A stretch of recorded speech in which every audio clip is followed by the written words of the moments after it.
0, 7, Select, V, Strich, 0, 0. Gordon Liddy. Booster. Go. Retro. Go. CATO.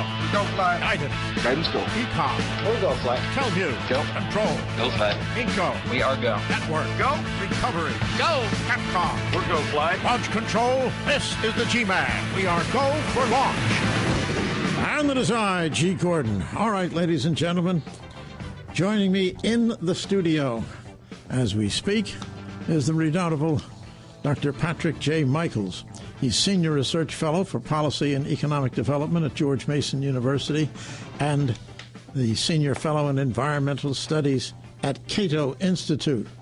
He's past president of the American Association of State Climatologists and was program chair for the Committee on Applied Climatology of the American Meteorological Society. And that's just scratching the surface of his many accomplishments.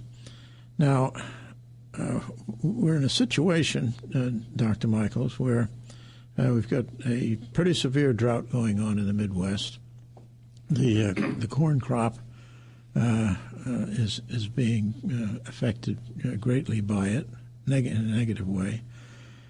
And we still have a mandate to take what little corn we've got left and burn it up as ethanol. I mean, what idiocy is that? You know, this is the example that I've been telling people about for years, which is whatever you think about climate change or global warming policies are much worse than global warming. In the Bush II administration, he rammed through the 2007 energy bill, which mandated that we burn up a substantial amount of our corn crop and turn it into ethanol. Is that the one that's taking away our light bulbs, too? Yeah. Last year, I think we were pushing 40% of the crop. Well, now what's going on is we have this drought in the Midwest. And I can tell you, I've done a lot of research on this, if it's hot in early and mid-July in the upper Midwest, the pollen is sterile, and therefore the corn ear does not set kernels. It's gone, okay? Even if it rains, all those corn stalks are going to be good for is silage. That's all it's going to be. It's not going to be corn. But you still have to burn up X amount of it to produce ethanol. That means it's going to reduce our crop yield about 50% effectively by taking all that out. If we didn't have to burn ethanol, our yields would probably be average about 20% below their trend this year because of the heat and the drought there. This is going to take it to 50%. We are going to burn up half of our corn while the world can't afford to buy it. It's $8 plus a bushel today. That's very, very high. It's probably going to go to record levels. There's going to be food riots in Mexico and in other places around the planet that consume a lot of corn directly. Blame global warming policies, and if the president gets up there in front of a camera and says, blame George Bush, the answer is yes, he did this one. And the Congress will never reverse it. Boy. Because the farm lobby is exceedingly powerful. They like $9 a bushel corn. Yeah, but... we did this, not climate change. Climate change policies are going to cause major problems for poor people around the world, not climate change, ladies and gentlemen. Boy, that's really something. And by the way, if you really want to blame this summer's heat and drought on global warming, then it ought to be globally warm. But if you take a look at global temperatures in 2012, they're not particularly wacko. So let's kind of do a little fact-checking before, it reminds me of the line that my female editor, hated when I said, no fact checks, please.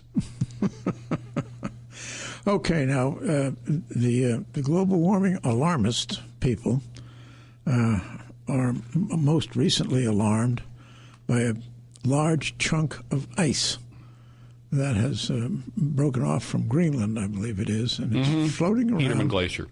Yeah, it's floating around, and they are concerned that it is going to raise the level of the sea. Well, if the ice is floating, Here, I have a glass here of this wonderful drink. The only thing wrong with it is it's Al Gore's favorite drink, too. Diet Dr. Pepper. And there are ice cubes in it. Yeah. If we let them melt, the sea level in this glass will stay the same. That's right. Because it's floating ice.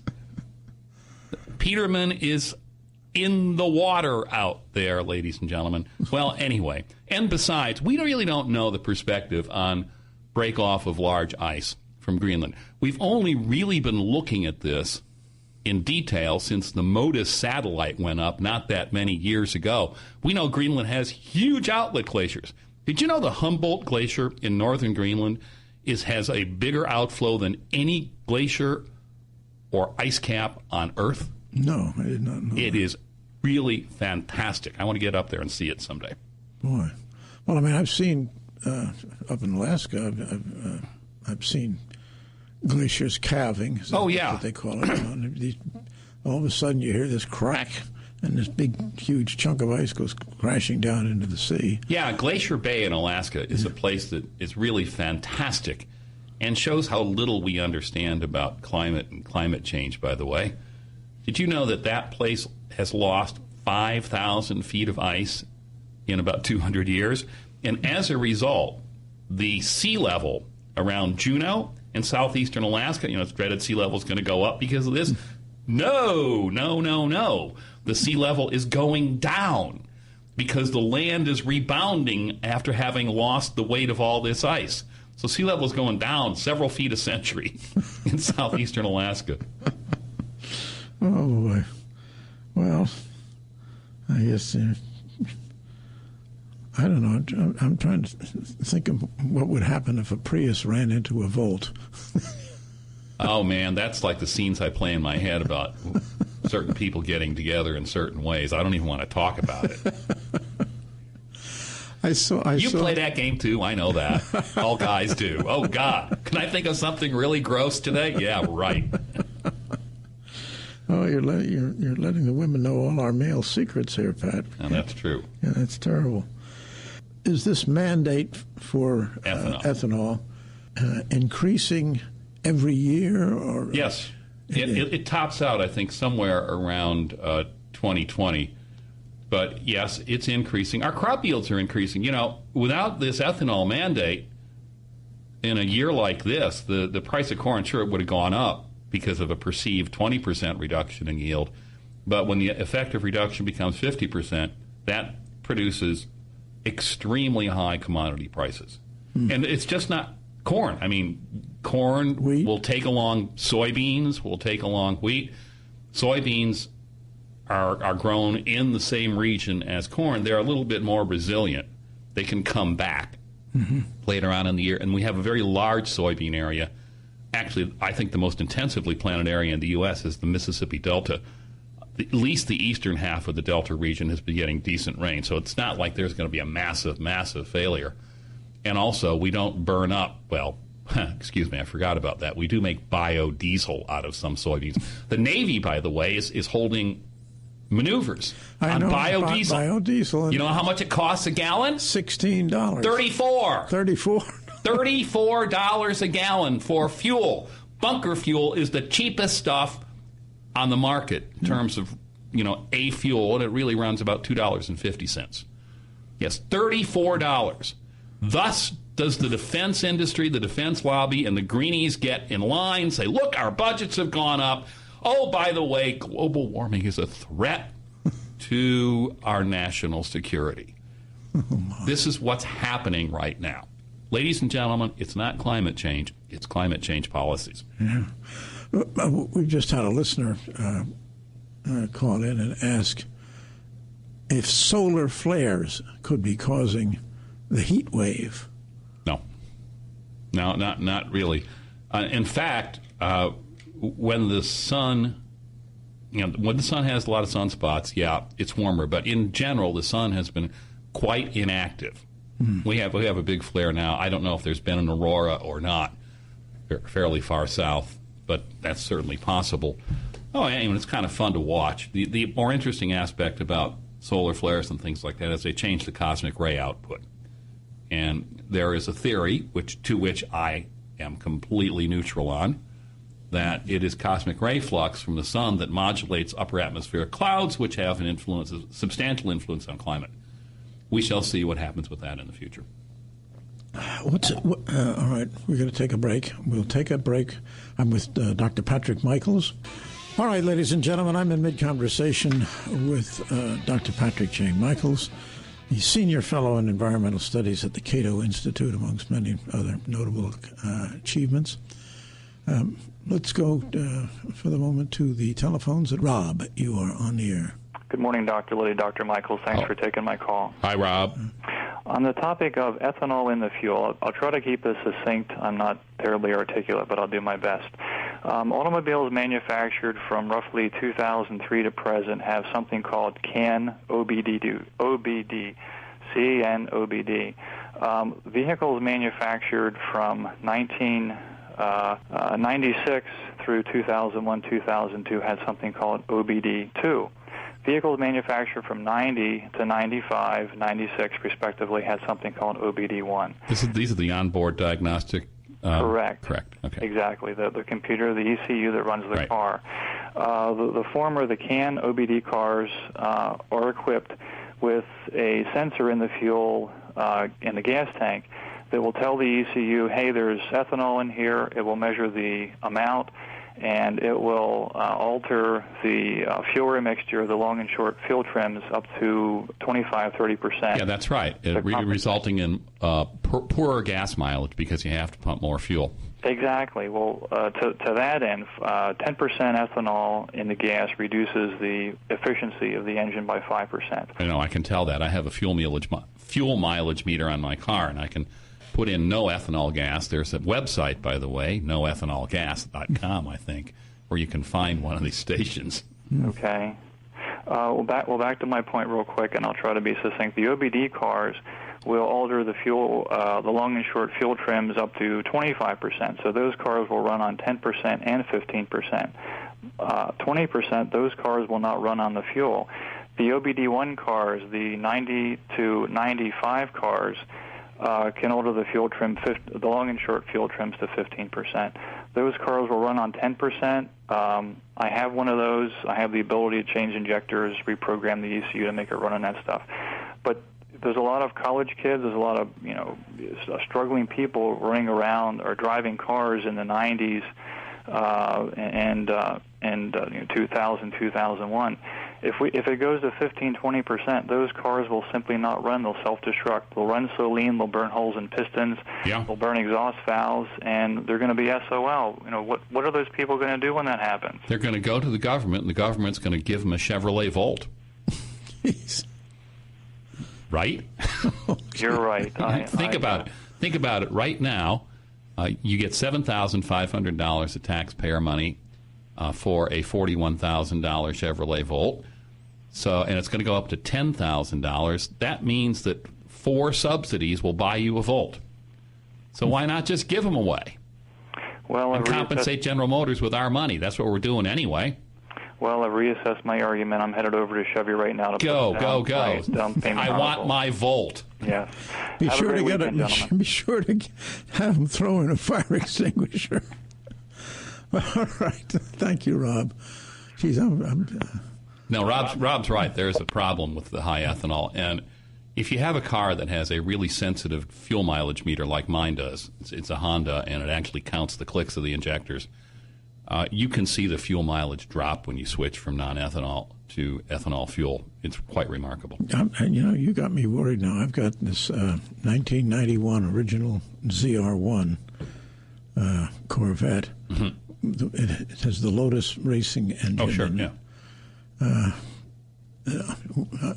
Am I going to destroy it by putting 15% in? Or 10%? Well, you've been putting 10% in it now for some time. I presume you're driving it. If it hasn't destructed, it hasn't destructed. But what will happen on the 15%, if Rob is right, you're going to have some issues. Boy. I tell you, Obama's just going to ruin not only the country, he's going to ruin our car. No. Your Corvette blows a hole in its piston. You get yourself, a lawyer like like Saul Goodman from Breaking Bad, Better Call Saul. Hey, Saul, we need to go to the federal government and demand that they give me a volt. I don't want a volt. Oh, my. Okay, now, here we've got Senator Merkley, who's a Democrat from the state of Oregon, is pressuring the Obama administration to conduct a sweeping environmental review of proposals for coal export facilities in Washington and Oregon. Now, why does he care about a facility to take coal and put it on a ship? That's not going to pollute the air in Washington and Oregon. Well, because he thinks that more coal burned around the planet will create an additional increment of global warming above the zero warming that we've had for the last 16 years, and that this is horrible, and the jobs that he's taking away from people, they're from West Virginia and Wyoming, so why in the world would that not sell in green Oregon? And by the way, the reason that Peabody and a lot of these big coal companies want to do this is because domestic coal consumption is down because of natural gas. We can probably go into this after the break. It's kind of a long story. All right. We'll take a break. And coming up, a long story. All right. Patrick Michaels is my guest. Dr. Patrick Michaels, Senior Fellow in Environmental Studies at the CATO Institute. All right, ladies and gentlemen, I'm in mid-conversation with Dr. Patrick J. Michaels, the Senior Fellow in Environmental Studies at the CATO Institute.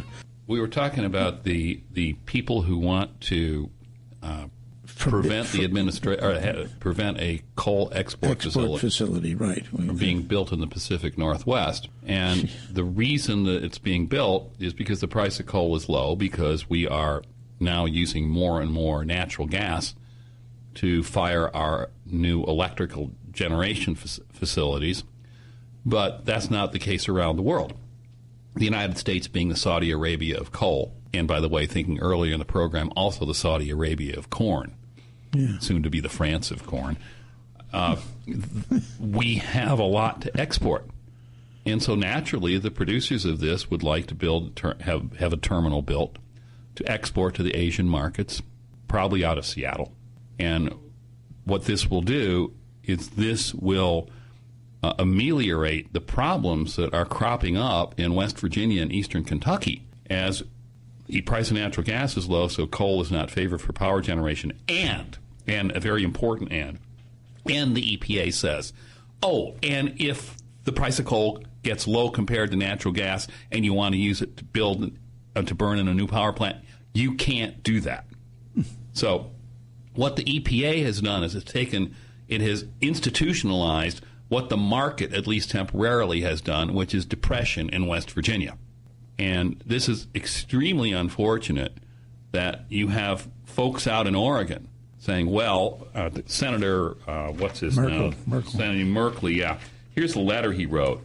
Global impacts of coal exports to be studied must include effects on climate change. Jeez. Well, fine. I can tell you what the effects of climate change on exporting that coal are going to be out of that terminal and burning it in Eurasia. So small you can't find them. Okay? I can do that math in my head, and I'm not that smart anymore. Oh, yes, you are. I've seen you do stuff like that. Paul, you should have seen it at 30. So now we can go to wind power. Wind power, yes, indeed. Well, Chairman Issa says the Mica probe, if wind farm decision was political, this refers to the Cape. Off Massachusetts. Right. So there's a political decision to say that it's all okay to put these wind turbines out there. I'd just like to point out... This is at sea, folks, out in the middle of the sea. I would just like to point out that our Energy Information Administration, one of the things they do is they calculate how expensive or inexpensive various forms of power production are.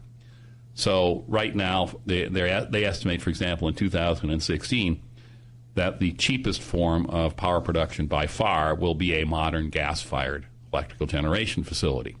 They also know what the single most expensive form of power production is. Meaning inefficient. Inefficient is offshore wind.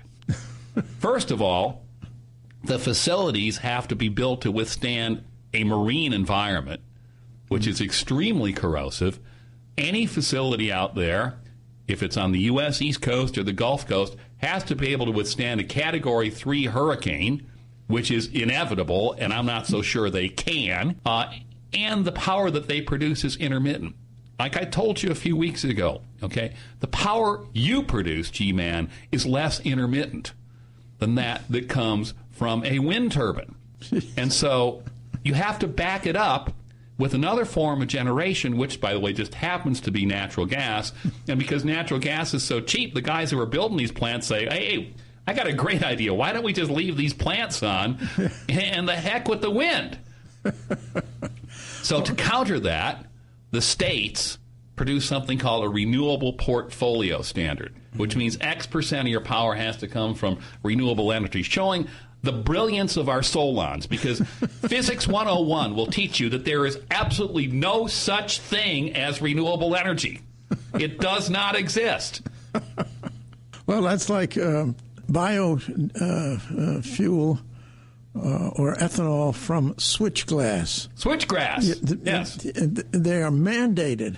They're finding people for not putting it into the mix, and it's not available. There isn't Of course any. not. This is so-called cellulosic ethanol. If we make ethanol from cellulose rather than corn, well, then you don't have to burn up the world's food supply to please the greenies.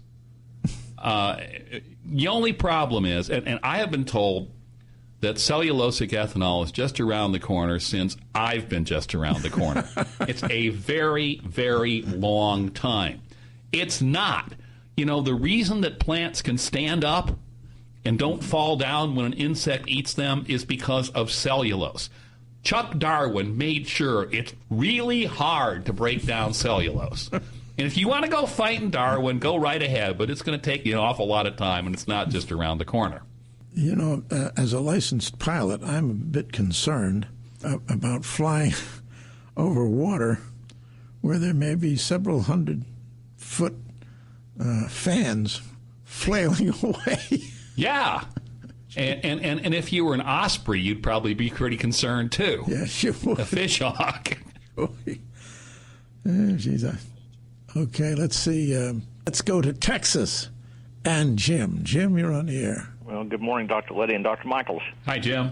Anyhow, you were mentioning wind turbines, and I grew up in Kansas, even though I'm in Texas now. But back in Kansas, I know the early pioneers had them, sure. to pump water and stuff like that. When properly maintained, they'd last a long time. But sadly, I noticed a lot of farmers, including the one who bought some of our land, they would not maintain them well, not turn off a brake when they were supposed to, and they would essentially turn into a pile of junk. And I'm just wondering about these new wind turbines. Do they have a set number of years of typical longevity? Will they eventually turn into a bunch of glorified junk? Well, that's an interesting story. Vestas Corporation is the world's largest producer of wind turbines. Vestas Corporation and their CEO, Ditlev Engel, was the darling of Business Week a few years ago. Anytime I see a story praising a CEO as God and it says that his company is going to rule the world and take off, I would short the stock. Okay? And that's what's happened with Vestas. Why? Getting back to your question here. One of the reasons is they had to replace a lot of windmills. There were quality problems in the turbine blades. So, yeah, they have a finite life, and, yeah, there are some quality problems. By the way, Vestas stock is only down 95% since the Business Week article. It's the curse of Business Week. It's not as bad as a couple of the others that are pushing 100%, and then there are, of course, the ones whose stock doesn't have any value anymore because they went to zero because they're bankrupt. Despite all the money that we throw at this, despite our government trying to stick a wind farm out there in Nantucket that nobody wants, except the green people in New York City, so far as I can tell. Despite all that, these companies are all going belly up or moribund. If you wanted to lose money, you would invest in solar energy and windmills, or you would have invested years ago, like I'm sure many of my faculty friends did in the environmental science department down there at UVA, in green energy funds, and you would have lost 90% of your investment right now. But, oh, you would feel so good. Yeah. Incredible. Well, thank you both. Yeah. Thank you, Brother Jim. Holy smoke. All right, ladies and gentlemen, I'm back with Dr. Patrick J. Michaels, the Senior Fellow in Environmental Studies at the CATO Institute. There is a rumor that there are actually some Republicans who are getting together to join in seeking a carbon tax. Why in the world would any Republican? I mean, I can see liberal Democrats wanting to tax carbon because anything that makes anything go has to go. but Republicans, what's going on? Well, I have a feeling that this is a holdover from a lot of the environment people in the Bush II administration who are gung-ho about cap and trade. I don't know if you realize that. Now they think that cap and trade it doesn't exist, and that taxing carbon is a better thing to do. I have a message for them. The carbon tax is about to bring down the government of Julia Gillard in Australia. And it could actually cause what's called a double dissolution of Parliament there, where everybody gets reelected. There was an election in Queensland. I think my numbers are accurate. I'll have to check. I don't have them in front of me, but I'm pretty sure on this. And the carbon tax was part of it. This is a few months ago. In the Queensland legislature, 74 of the 90 seats were held by the Labour Party, which is equivalent to our Democrats. The day after the election, they had 6. Jeez. 6, count them, 6 left. Go for this, guys. I mean, I don't understand what in the world you're thinking. And you know what? Mitt Romney has to come out on this, because the rumor mill in Washington is that these are the people who have entree to Romney. If he doesn't come out and say, no, I am not for a carbon tax, no carbon tax, read my lips, okay? People are going to say, wait a minute, is that what this guy's for? And you know what happens? Less Republican voter enthusiasm. And he needs all the enthusiasm he can get. Yeah. So, Mr. Romney, please come out and say, no carbon tax, read my lips. Well, I certainly agree with that. I mean, I'm against all of these taxes. Carbon tax, not the It's highly regressive. Yeah, sure it is. But you see, what's being sold here, and this is coming out of a think tank, the American Bleep Institute. I can't mention what it is. We hope you like the Cato Institute, because we're not real happy about this. But they are saying it will be revenue neutral. In other words, we'll take the money that comes from the carbon tax and reduce your marginal income tax rate or something like that. No, but then they always say that, and then they jack it back up again. Well, of course. I mean, when the income tax first went in, there were cynics who said, well, you're going to take a third of our income with this. No, we're only going to take 1%. So this is the way these things work. And it's never revenue neutral. What happens, at least, is the people who actually make a lot of money get charged more of the tax. And so, no, it's not. Not for me and not for thee. And the progressivity and the wealth redistributors will get their hands on this. Leave it alone.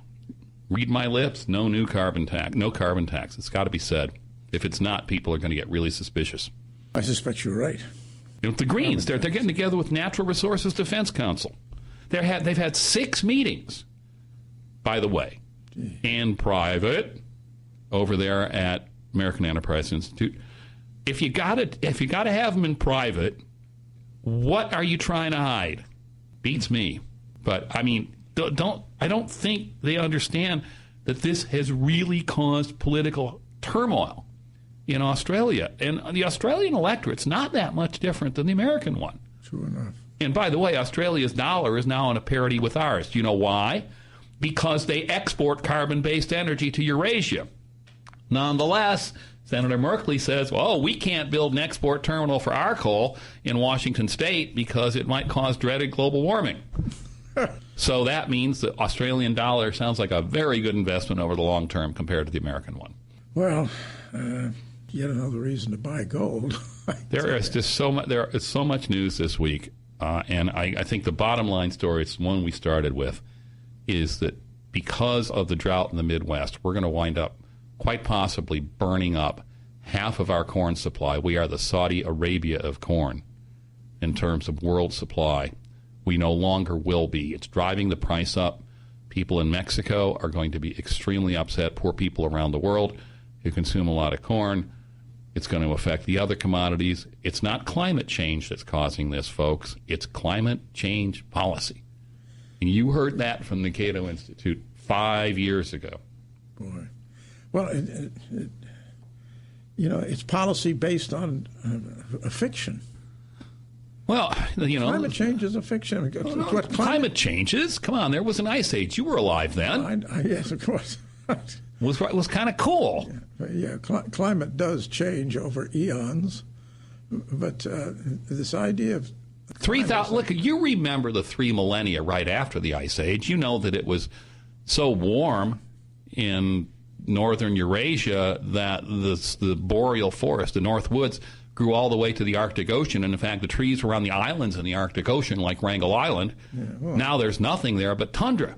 To do that, it has to be over 12 degrees warmer in July than the background temperature has been.